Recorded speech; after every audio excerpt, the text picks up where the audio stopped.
Makanya ada proses untuk penyembuhan luka batin.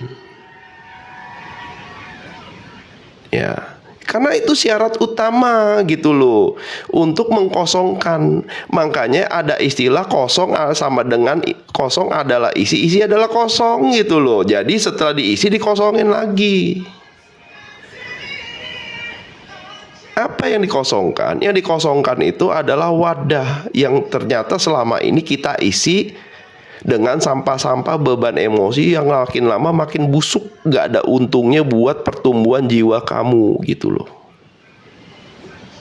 Nah ini mulai nih, ketemu nih benang merahnya nih. Ya, kenapa harus melakukan penyembuhan luka batin?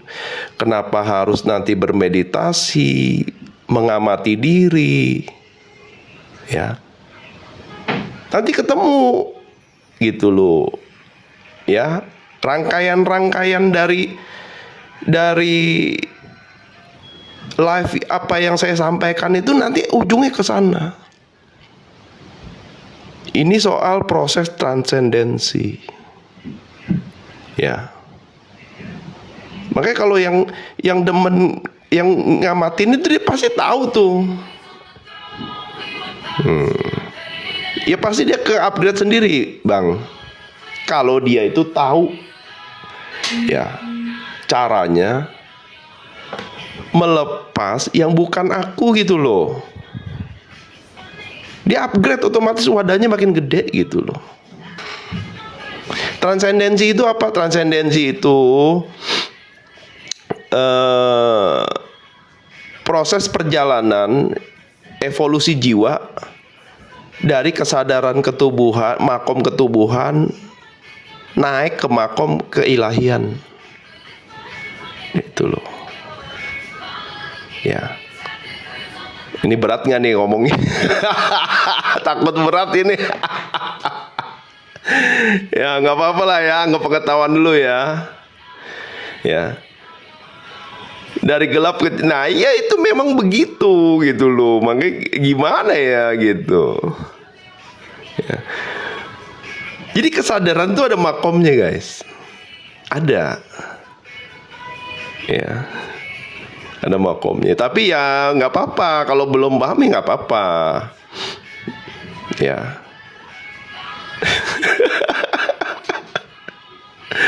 Oke. Kenapa? Karena seiring kamu bertumbuh level kesadarannya, ya, kamu sudah berpindah gitu loh dari makom materi atau ketubuhan atau daging. Dia berevolusi ya ke makom tanda kutip cahaya lah, kita ngomong itulah ya. Kembali menjadi cahaya. Cahaya itu kan transenden gitu loh. Ya, kalau nggak tahu transenden nanti di riset aja ya. Oke. Makanya prosesnya disebut sebagai transendensi gitu loh. Iya, naik level. Gitu.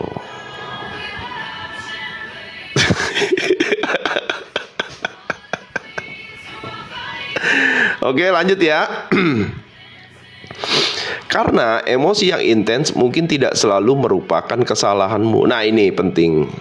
Kadang-kadang ya kita ini punya program yang dimana kita harus selalu tampak baik di depan orang lain gitu loh. Nah itu sebenarnya berbahaya, mensabotase pertumbuhan jiwa kita sendiri.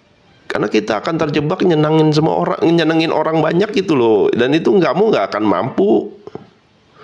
Tetapi bagaimana caramu mengekspresikan energi dari emosi itu dapat menyebabkan terjadinya hal-hal yang sangat kuat, penuh daya, dan mampu untuk penciptaan.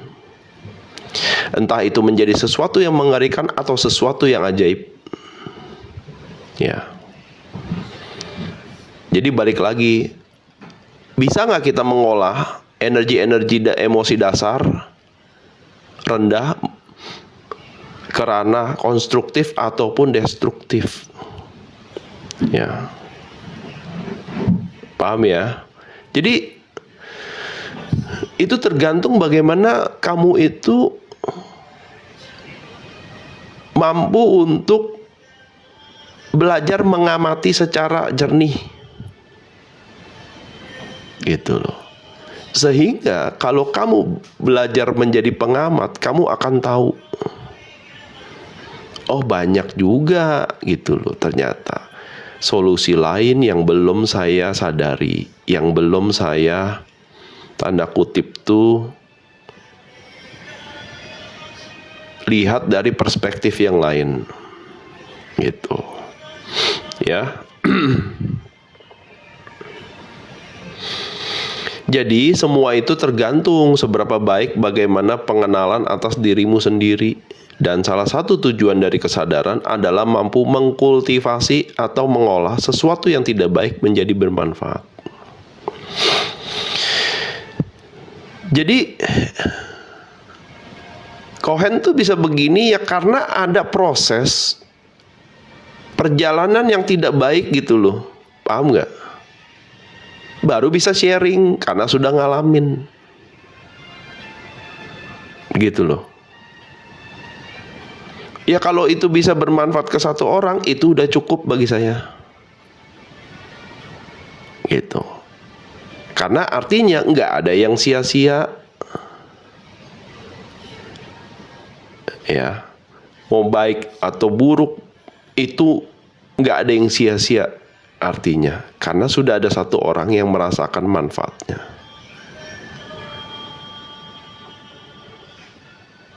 Berarti tujuan kesadaran ya kenal, iya memang iya. Jadi belajar kesadaran itu secara esensi adalah pengenalan diri. Nah, yang menarik itu ya, yang menarik itu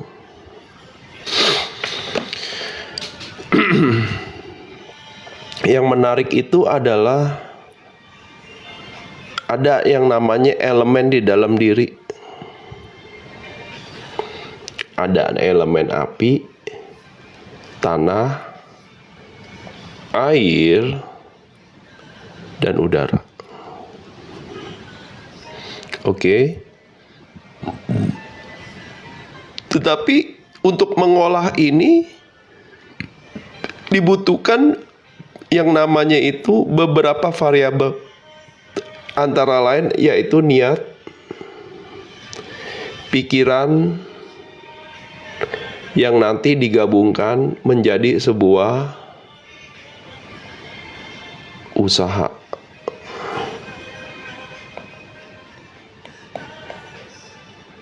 Gitu loh. Karena tanpa niat dan usaha nggak ada yang berubah, guys. Ya. Tetapi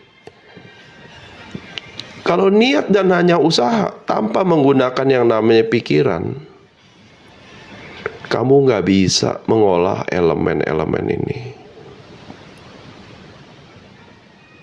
Karena energi itu adalah gabungan dari 4 elemen ini. Ya. Oke. Di saat niat, pikiran, dan usaha disatukan, ya, dia akan mampu mempunyai daya cipta, yaitu manifestasi. Tetapi esensi dari manifestasi itu adalah soal kekosongan. Ternyata ya, ujung dari berkesadaran itu adalah kembali menjadi penyaksi. Makanya kosong. Ya.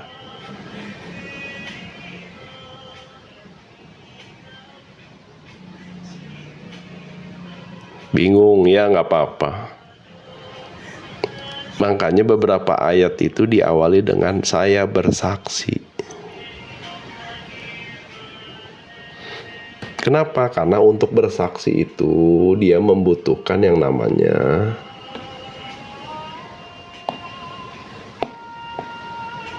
ini.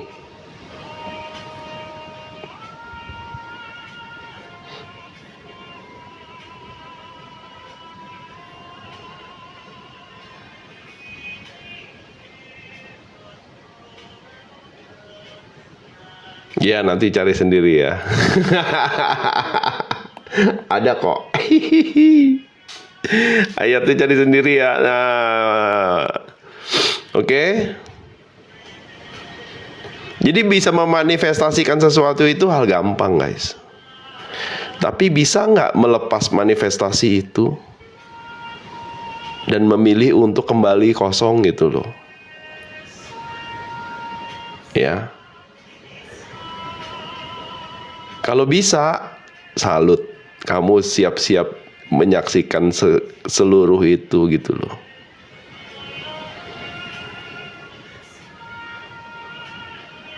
Ya.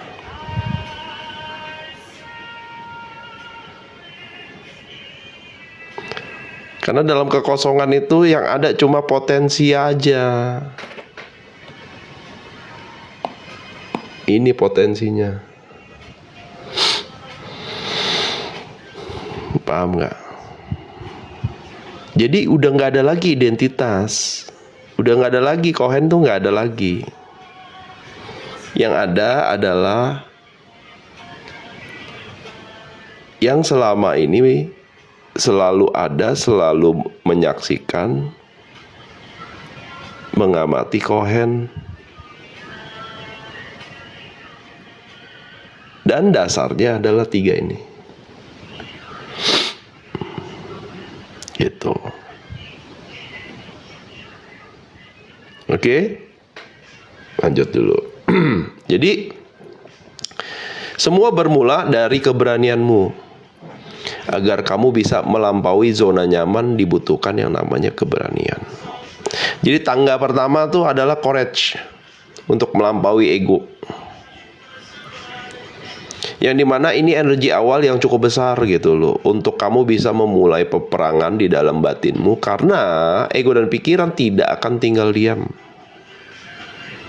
Ya.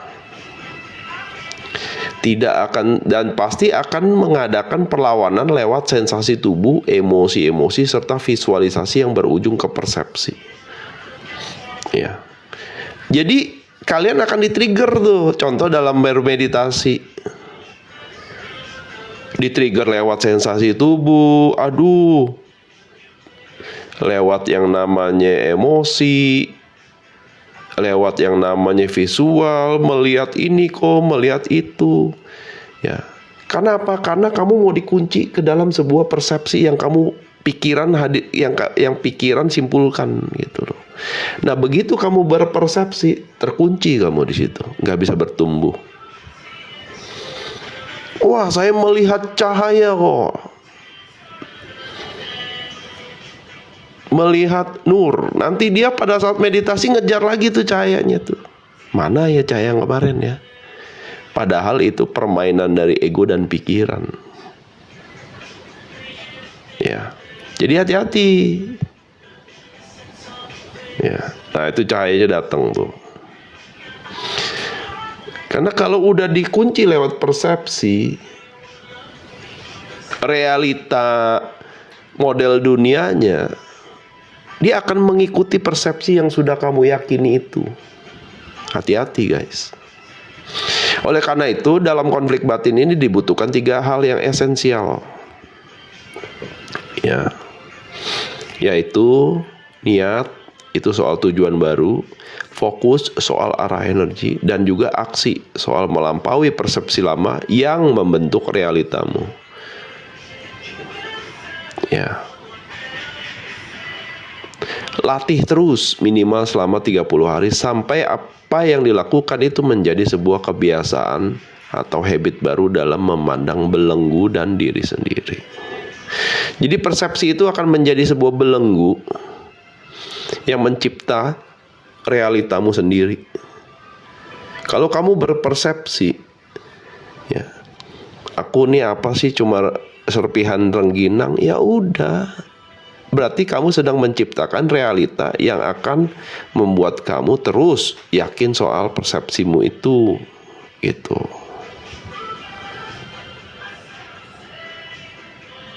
Ya kan? Semua cowok mah sama aja, ya udah. Mau ketemu 10 cowok juga sama, lebih kurang lah gitu loh. Paham nggak? Ya. Jadi hati-hati dengan persepsi kalian gitu loh. Rasa minder berangkat dari sini, ya bener sama, karena udah ada persepsi. Pasti nih saya diketawain nih gitu kan. Lah nggak kenal ngapain ngetawain kamu gitu loh. Diketawain juga sebenarnya nggak apa-apa gitu. Ya. Antar aku pasti disalah-salahin. Nah itu udah persepsi. Makanya kamu jadinya nggak berani, nggak punya yang namanya keberanian. Makanya ini penting, keberanian. Nah, aku tuh susah move on. Nah, lama. Ya, padahal itu bisa. Gitu loh. Bisa kamu olah. Ya. Hidup itu perjuangan. Nah, itu persepsi itu. Siap-siap kamu berjuang terus seumur hidup. Ya. Orang kaya tuh jahat semua. Ya siap-siap nanti kamu nggak bisa kaya.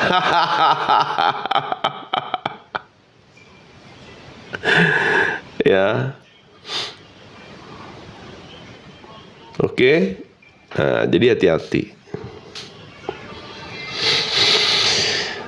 Jadi antara pikiran dan emosi, dia bisa meng-create yang namanya belief system, yaitu elektromagnetik. Nyetrum dianya.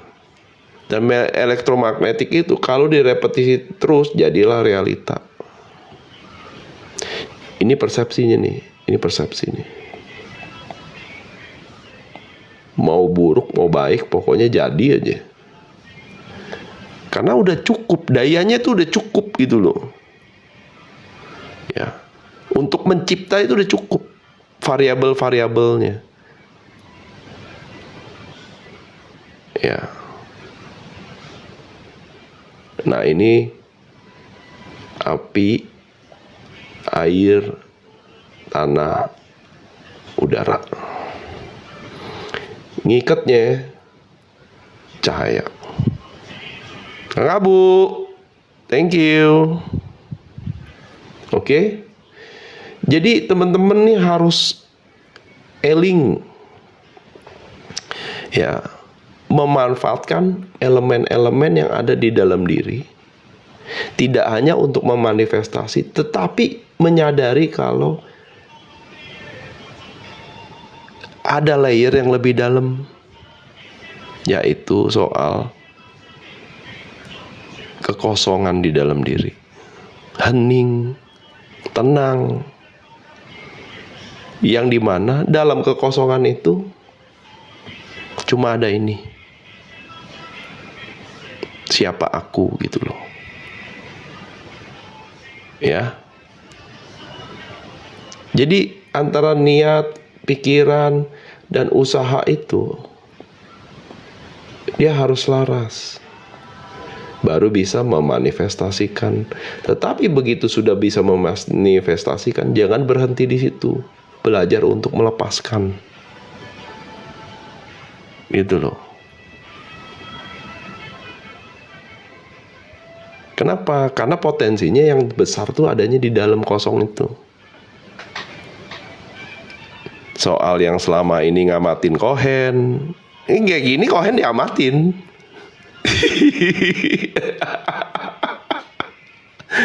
Ya. Diamatin Cohen dulu, ya kan? Nah. Ya kan? Nggak mati, nyaksin aja dia nih Cohen mau kemana nih gitu kan. Ada, jangan salah gitu ya. Jadi semua itu ada prosesnya.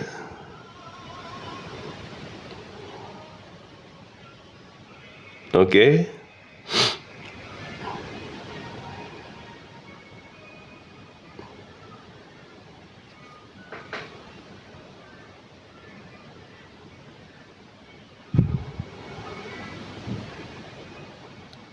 Oke, Jadi hati-hati dengan pikiran, emosi, dia mampu mengolah itu menjadi belief system yang kalau direpetisi terus jadilah realita kamu sendiri.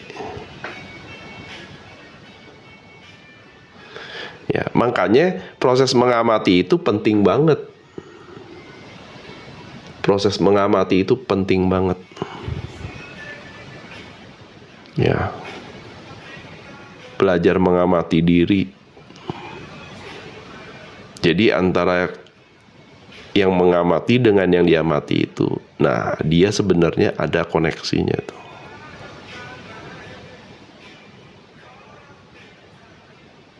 Ya, jadi ujungnya meditatif, betul sekali.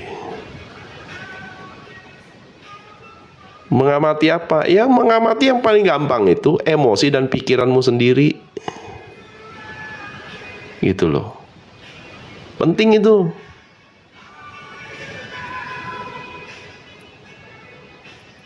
Kan yang paling bisa ngamatin emosi dan pikiran ya kamu sendiri.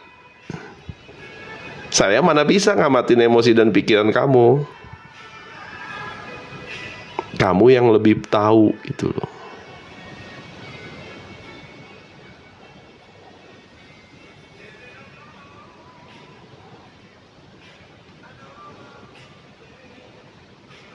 Nah, oke.